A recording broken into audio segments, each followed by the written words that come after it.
పవన్ కళ్యాణ్ గారు చంద్రబాబు గారు ఇంటికి పిలిచారనే మోడీ గారు వచ్చారని అంటున్నారు. చంద్రబాబు నాయుడు గారు పవన్ కళ్యాణ్ గారు మోడీ గారిని పిలిచారంటే వెళ్ళి ఇన్విటేషన్ కార్డు ఇచ్చారంటే అందుకని వచ్చారు. ఎలాగో బెంగళూరు హైదరాబాద్ వచ్చారు కదా, ఆరోగ్యం బాగోలేదులే, బాగుండకపోతే పరామర్శించడానికి వచ్చాడు.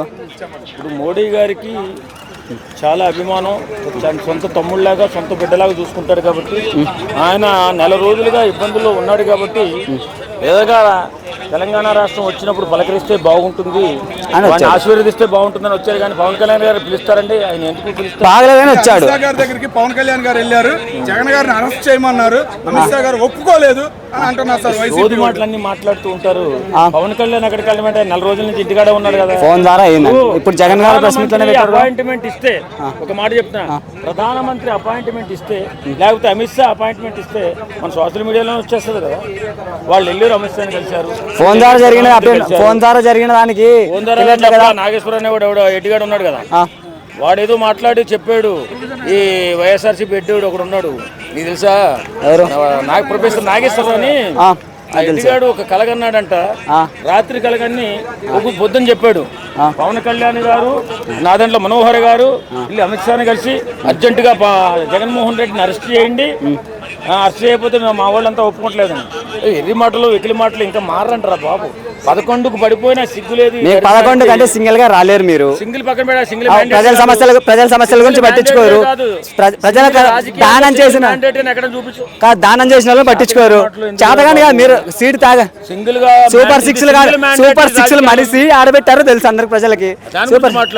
సూపర్ సిక్స్ నాగేశ్వర మాట్లాడిన మాటలు ఏంటి? పెట్రోల్ ధరలు జగన్ గారి గవర్నమెంట్ లో పెట్రోల్ ధరలు పెరిగితే పెంచారు బాబు అన్నారు. ఇప్పుడు ఎంత పెరిగాయి? జగన్మోహన్ రెడ్డి గవర్నమెంట్ లో ఒక్కటేసారి 36 రూపాయలు పెంచలే, చూసుకో. గ్యాస్ ఈసారి అవన్నీ వద్దు. ఈవేళ జగన్ గారు మీటింగ్ పెట్టి మాట్లాడింది ఏంటి?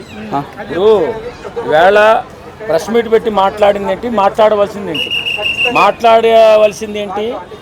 ప్రజలు వీళ్ళు ఇచ్చినటువంటి కూటమి ప్రభుత్వం ఇచ్చినటువంటి హామీలు పూర్తిగా అమలవుతున్నాయా లేదా? ఒకటి పాయింట్. 2, ప్రజలు ఎలాంటి ఇబ్బందుల్లో ఉన్నారు, ప్రజల్ని వీళ్ళు పరిపాలిస్తూ ఏ కార్యక్రమాలు చేస్తున్నారు, ఎలాంటి అభివృద్ధి కార్యక్రమాలు చేస్తున్నారు, ఇలాంటివన్నీ మాట్లాడినా చేయాల్సింది ఒక నాయకుడు అంటే.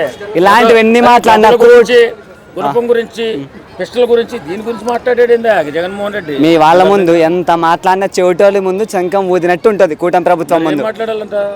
ఏది మాట్లాడినా ఇవే టాపిక్ డైవర్షన్స్ మీ వాళ్ళంతా. అన్ని కాదు, ఏదన్నా క్వశ్చన్లు వేసినా అంటే ఆ రోజు వాళ్ళని అరెస్ట్ చేయించడం. చెప్పు, నువ్వు చెప్పు. జగన్మోహన్ రెడ్డి చెప్తున్నా చేయలేదు పట్ల, అభివృద్ధి పట్ల జగన్మోహన్ రెడ్డి గారు అమరావతి మావిగన్ గురించి మాట్లాడలేదా? 110 కిలోమీటర్లు డెవలప్ చేస్తే బాగుంటుంది అంటే వాళ్ళని పట్టించుకోవట్లేదు. ఇప్పుడు మనకు 1000 ఎకరాలు కావాలనుకో డెవలప్ చేయడానికి, మావిగా నేను చూపించిన దాంట్లో ఎక్కడైనా ఉందా? ఏది ఎక్కడుందా? 1000 కోట్లు పెరిగిపోయి ఉన్నాయి భూములు ఇక్కడ రోడ్డు పాయింట్లు. ఎవరు పెంచారు? ఎవరు పెంచారు?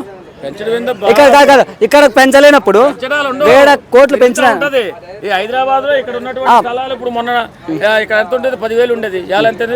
1,50,000, 2 లక్షలు, 3 లక్షలు అయిపోయింది గజం. అవి పెంచడం ఉండదు, అది పెరుగుతూ ఉంటుంది జనంతో పాటు.